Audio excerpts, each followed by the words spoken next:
Morning students. Now today we will start a new chapter that is banking and taxation. ठीक है, इसमें हम banking से related principal, amount, interest, time, ये सबसे रिलेटेड चीज़ें पढ़ेंगे और सॉल्व करेंगे। ठीक है तो आते हैं हम क्वेश्चन नंबर 1 पे। करीम deposit rate 150 per month for 2 years in recurring deposit account in state bank of India. ठीक है, करीम क्या कर रहा था? करीम 150 रुपीज़ क्या बोलते पर मंथ 2 साल तक। ठीक है, करीम जो है 2 साल तक हर महीने 150 रुपये बैंक में जमा कर रहा था। कौन से बैंक में? State bank of India.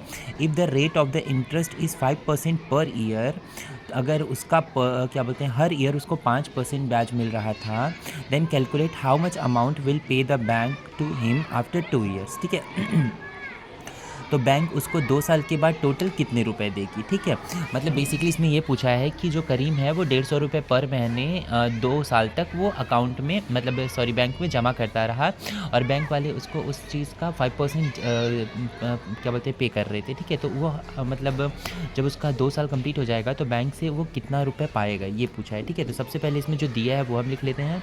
इसमें प्रिंसिपल अमाउंट क्या है? जितना वो लगा रहा है, जितना वो दिया है, उसको बोलते हैं प्रिंसिपल अमाउंट, तो 150 रुपीज़। ठीक है, इसमें क्या है? आर क्या है? आपका रेट है, मतलब कितना परसेंट होता है। जैसे जो परसेंट ब्याज पे मिलता है ना, उसको बोला जाता है रेट। तो इसमें कितना परसेंट ब्याज पे मिल रहा है? 5%। ठीक है, उसके बाद हमारे को क्या चाहिए होता है? उसके बाद हमको चाहिए होता है एन। ठीक है, एन कितना हमारा आएगा? एन होता है वो चीज़ जैसे कि कितने साल के लिए जैसे वो जमा किया है। ठीक है, जैसे 2 साल के लिए जमा किया है तो वहाँ पे हम 2 नहीं रखेंगे, जितना भी रहेगा ना उसको हम मंथली काउंट करते हैं। जैसे 1 साल में कितने मंथ होते हैं? 12, तो यहाँ पे कितना लिया जाएगा? 12। ठीक है, अगर 1.5 साल का बात कर रहा है तो 1 साल में कितने होते हैं? 12 एंड हाफ ईयर्स में कितने होते हैं? 6, तो 12 एंड 6 कितना होएगा? 18। ठीक है, लेकिन यहाँ पे 2 साल के लिए बात किया है तो 1 साल में कितने होते हैं? 12, फिर अनदर ईयर 12, तो 12 12 24, तो n इक्वल्स टू क्या हो जाएगा? 24। ठीक है, अब इसमें क्या होता है? हमको फॉर्मूला लगाना है इंटरेस्ट का। सबसे पहले इंटरेस्ट फाइंड करते हैं। ठीक है, तो interest equals to P into R upon 100 into 1/12 bracket में n+1/2। ठीक है, इतना हो जाता है। अभी हम p के जगह पे क्या ही रखेंगे? 150 इंटू r के जगह पे क्या? 5/100। ठीक है, इंटू 1/12। ओके, अभी n की जगह पे हम क्या रखेंगे? 24 and then 24 plus 1/2। Okay, 150 into 5/100 को हम कैसे सॉल्व करेंगे? हम इसको सॉल्व कर लेते हैं।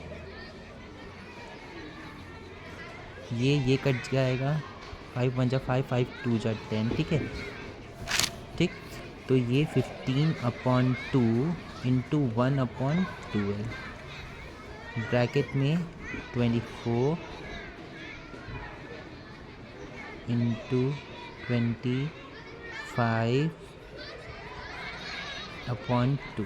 ठीक है, इसका मल्टीप्लिकेशन इसके साथ कर देते हैं। 15/2 इंटू 24 इंटू 25/24, ये 24 कैंसिल हो जाएगा, तो 15/2 इंटू 25, इसको हम सॉल्व कर लेंगे। तो इसको सॉल्व कर लेते हैं तो हमारा 7.5 इंटू 25 हो जाएगा। इसका मल्टीप्लाई करेंगे 187.50। इसका क्या हुआ है? ये निकला है हमारा इंटरेस्ट निकला है, बट इंटरेस्ट ही तो उसको नहीं देना है ना, उसको क्या ही देना है? टोटल अमाउंट ये का पूछ रहा है। तो टोटल अमाउंट इक्वल्स टू क्या होगा? मतलब वो कितना रुपए दे रहा था? 150 रुपीज़। कितना महीना तक? 2 साल तक, मतलब 12 महीना, 12 महीना 24। ठीक है, इसमें 187.50 इंटरेस्ट भी प्लस कर देंगे, तो इसका मल्टीप्लाई 3600 प्लस 187.50। ठीक है, अब उसके बाद क्या करेंगे? इन दोनों को सम कर देंगे, तो कितना हो जाएगा? 378.8750। ठीक है, इतना टोटल अमाउंट बैंक उसको रिटर्न करेगा 2 साल के बाद। ठीक है, अब एक क्वेश्चन और लेते हैं। ठीक है, Reshma open a recurring deposit account of rate 200 per month in Punjab National Bank for 5 years. If the rate of interest is 6% per year, then how much amount she will receive after 5 years? ठीक है, रेशमा क्या करती है? Reshma Punjab national bank में क्या बोलते हैं 200 रुपये का एक क्या बोलते हैं डिपॉजिट अकाउंट खोलती है। कितने साल तक के लिए? 5 साल तक के लिए, और उसके बाद उसको कितना इंटरेस्ट मिलेगा? उस पर 6%। ठीक है, तो प्रिंसिपल अमाउंट इसमें कितना हो जाएगा? 200 रेट एन कितना हो जाएगा हमारा, एन हो जाएगा हमारा 5 ईयर्स। एक मंथ में एक ईयर में कितने मंथ्स होते हैं 12, तो 12 इंटू 5 हाउ मच 60।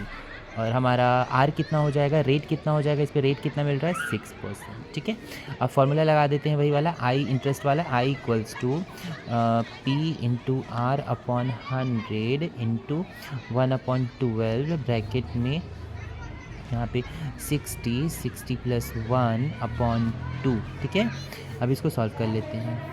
p कितना है 200 इंटू आर है हमारा 6/200 इंटू आर हमारा कितना है, हमारा आर है 6% अपॉन 100 इंटू 1/12, ये हमारा हो जाएगा 60 इंटू 61/2। ठीक है, इसमें से ये एलिमिनेट हो गया। ठीक है, 12 इंटू 1/12 इंटू 30 इंटू 61। ठीक है, इस ये एलिमिनेट हो जाएगा। 30 इंटू 61 का मल्टीप्लिकेशन कितना होगा 1830। ठीक है, ये रेट निकल गया, ये हमारा इंटरेस्ट निकल गया। ठीक है, तो टोटल अमाउंट कितना उसको रिसीव होगा, टोटल अमाउंट इक्वल्स टू क्या होगा 200 इंटू 60 प्लस 1830। ठीक है, इसका मल्टीप्लिकेशन कर देंगे तो हमारा इतना आ जाएगा। ठीक है, प्लस 1830, इन दोनों का सम कर देते हैं, कितना होगा 13830 रेट। ठीक है, तो टोटल अमाउंट उसको कितना रिसीव्ड होगा, क्या बोलते हैं रिश्मा को, क्या बोलते हैं कंप्लीट होने पे ईयर 13830 रुपीज़ उसको मिलेगा। ठीक है।